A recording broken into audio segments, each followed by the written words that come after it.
Yeah, I think all of our backs provide different skill sets, and we use them in different ways. And Aeneas is a guy that has progressed all season long and has really done a great job of earning the trust that we demand from your coaches and players. And, he's a guy that could be in there a lot more. We just got a lot of running backs that are able to help this offense be productive. And so I see him continuing to elevate his role, continuing to be a big part of what we're doing offensively, and look forward to seeing what he does on Wednesday. Is there a gap? There might be a gap in terms of, maybe our fashion sense or, the ages of our kids are close, and so, but there's a lot of wisdom there, right? There's a lot of wisdom with those coordinators and all of our coaches that I'm able to utilize to help myself. But, with hiring Coach Denbrock, obviously we've had a pass together for 4 years. We're at Cincinnati. When he was the offensive coordinator, I was the defense coordinator. And I knew during those times what type of coach but person he is. And when I had a chance to hire an offensive coordinator last year, he was the number one person I was going to go after. I didn't know if he would say yes or no. And ultimately, he made the decision to come back, and he made it because it was what's best for him and his family.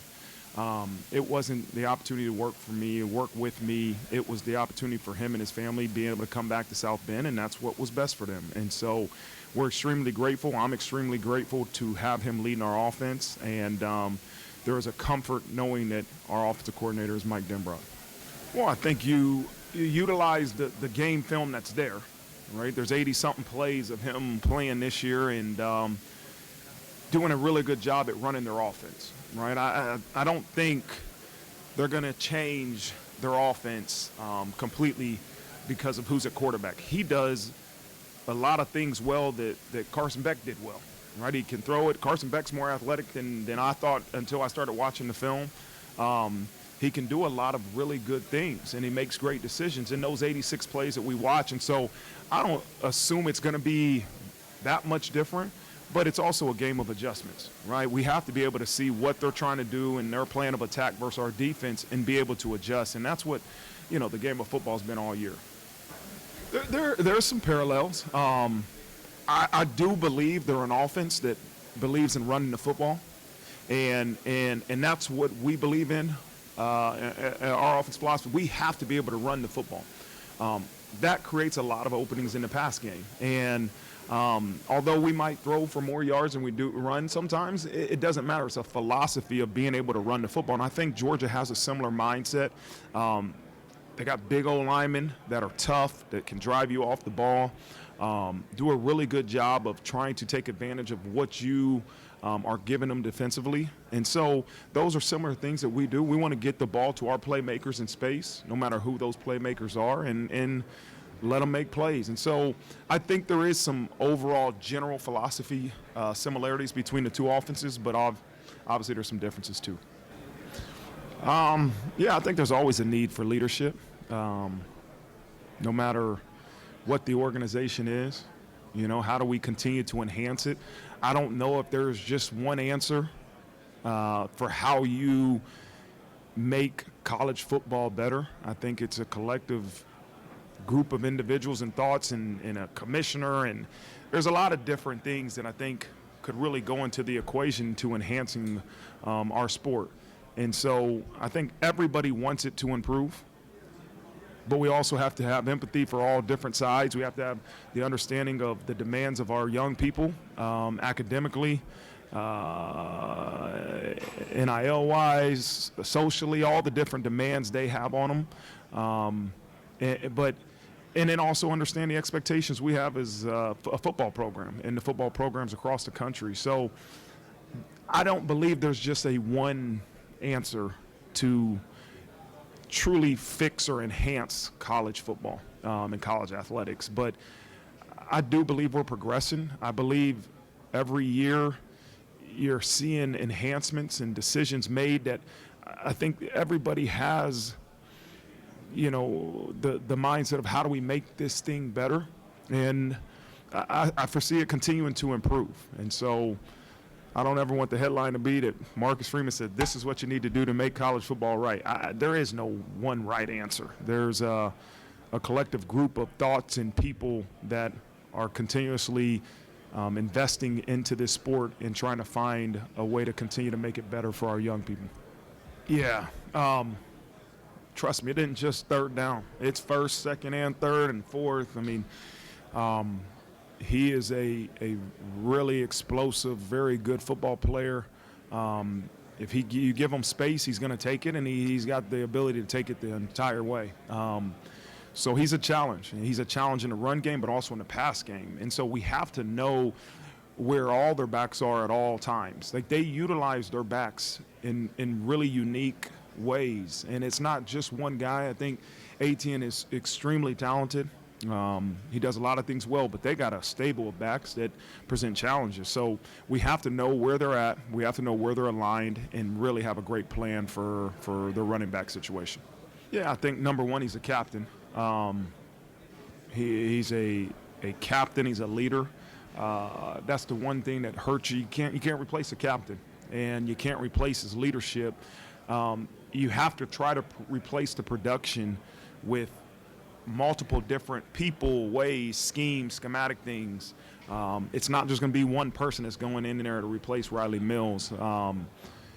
You feel terribly for him as an individual, right? He came back to really lead this program to the position it's at, to improve his draft stock, and I believe in my heart that he improved his draft stock, and he's led this team to a great position. But now we have to be able to replace his production with capable guys that we have in this program. And so we've got some guys that have played a lot of ball behind Rylie that will step up to the challenge and I believe do great things on Wednesday. Yeah, we know the ability that Rylie has to run the football is something that helps our offense. It's not always a design quarterback run. It's sometimes his decision to take off and make a play with his legs. As the head coach, you hate to see your quarterback get hit, but it's a part of the game, and it's what makes him unique and special and productive for our offense. So I don't want to take that away from him. We have to utilize what he does well, but also understand that he's our quarterback and we got to protect him. So I think there's a fine line of how much he runs versus how much we design QB runs versus, hey, stay in the pocket and throw the ball.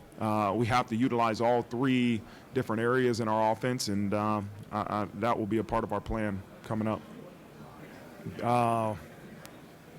You can tell they're a physical, aggressive, attacking mindset. They're big on the offensive line. They run the ball. They got some good backs. And, again, they can throw the ball too, right? They got some skill that presents challenges. Defensively, again, they're big. They're big up front. They got multiple backers like they do running backs that make plays that are difference makers. And they got, good skills. So really balanced team. I think when you say what's their identity, I don't know what they want to be. I know what I see is a physical, sound team that plays with velocity. And it's something that we often talk about in our program is that at the end of the day, it's not going to be about tricking your opponent. It's going to be about playing with velocity, which would equals violence and, some other physical attacking words. So it's a really good football program. I thought the first round of playoff was amazing to have a home playoff game and multiple, I think 4 of them around the country. It was amazing. It really was. But you don't want to take away from the history and what makes college football special in these bowl games. The Sugar Bowl, I think, is the second longest bowl in all bowls, right? And I grew up watching the Nokia Sugar Bowl, which is now obviously the All-State Sugar Bowl and the Rose Bowl and some of these famous bowl games that I think it's awesome that we're able to have these home playoff games in the first round and you still keep the tradition and the history of these bowl games as you go into, the quarterfinals and the semifinals and the finals. I think it's a great mixture. I think they got the formula right in terms of the location and being able to play that first round at home or on a college campus, and then still keeping intact the history and tradition of our bowl games. Yeah, I was there. That was my last game at Cincinnati. I don't know. I mean, is there some similarities in terms of the defense? There might be, because the coordinator now was on staff there, and obviously Kirby Smart was the head coach.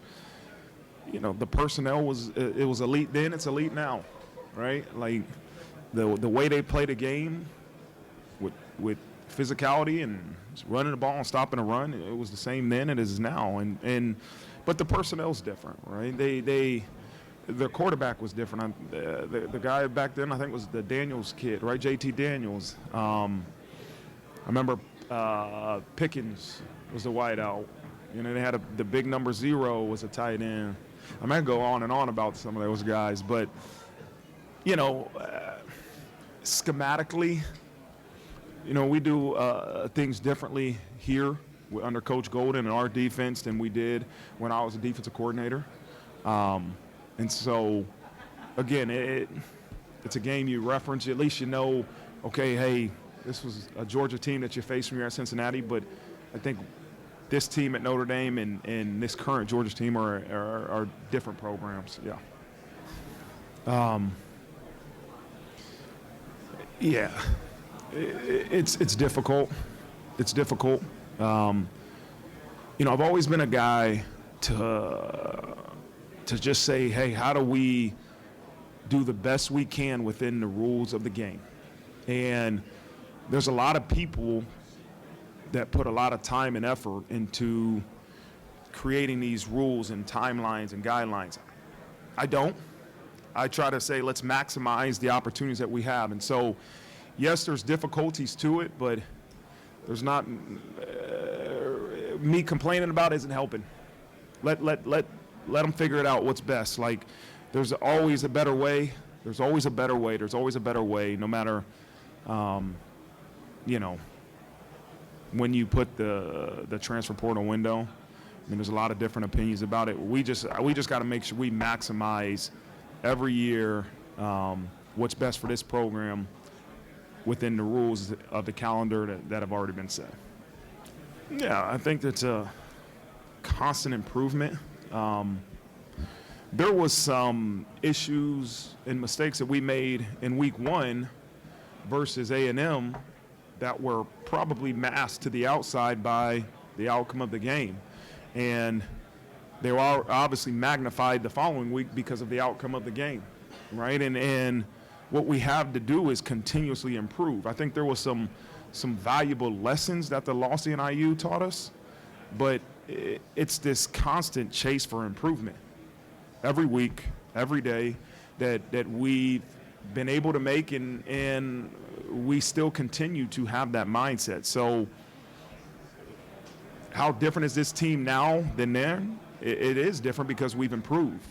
We've improved, and that's the constant challenge. How do you continuously improve no matter where you're at in the season, no matter what the outcome of the last game was? It's a mindset of constant improvement, and I know we're a much improved team now than we were back then. Yeah, that was just a little, hey, you're from Georgia, we're playing Georgia. I don't know if he grew up wanting to play for Georgia. I didn't ask him that, that was a little bit of motivation to get him going for practice, probably more than anything. But he's right. Every week's personal, right? Every week you got to be motivated to the utmost degree. And so as we probably get closer to the game, you're going to talk about how it's less personal, right? How this is about getting your job done. Take personal feelings aside.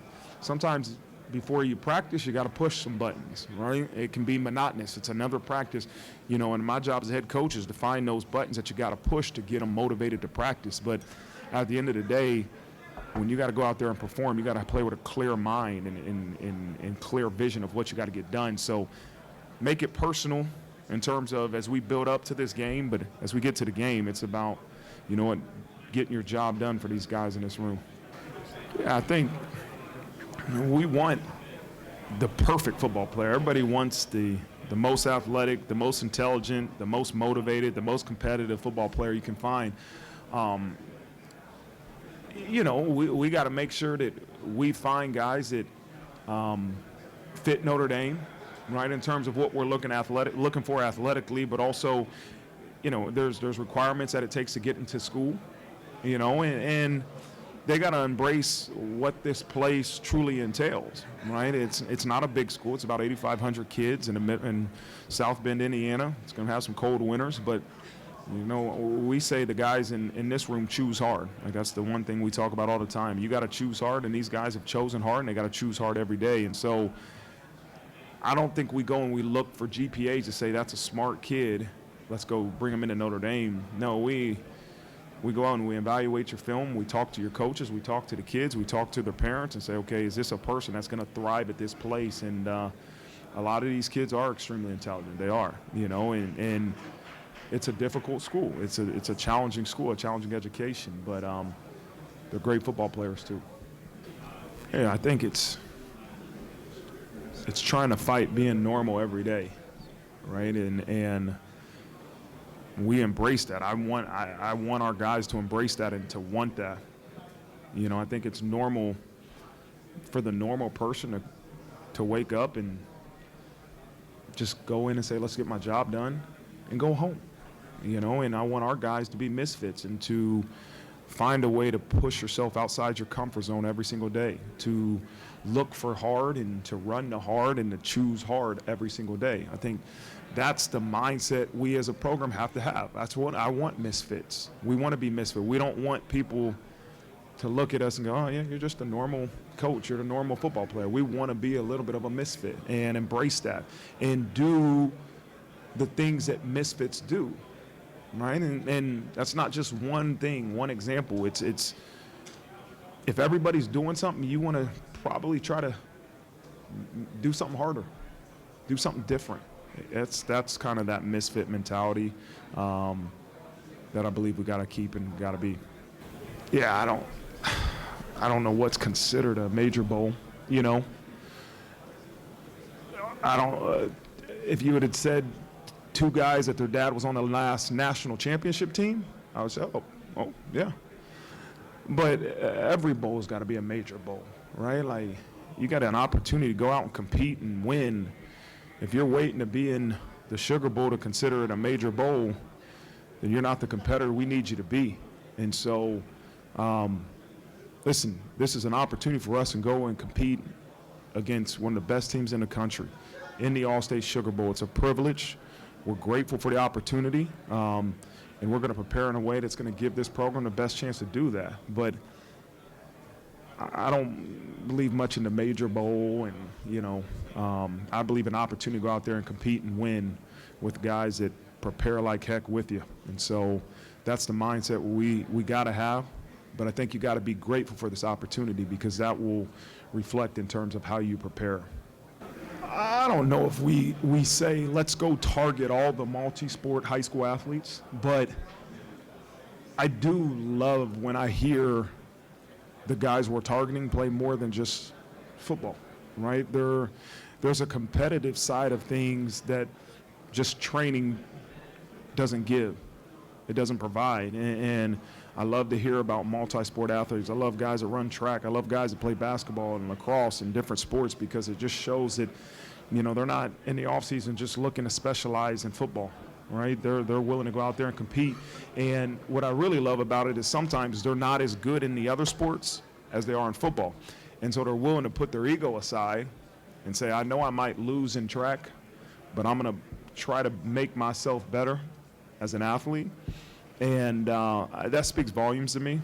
Now, as you look at some of our guys that are, Faison was a lacrosse recruit and signee first, right? Then, we were able to say, hey, this guy can play football. Let's watch his film. And then all of a sudden he got in fall camp and he was better in person than we even thought. We got a kid named Matt Jeffrey, who was one of the top, if not the top, lacrosse player in the country last year. And we said, man, this is a very similar situation to Jordan Faison. We already got the example right in front of us, and he's been a huge addition to our program.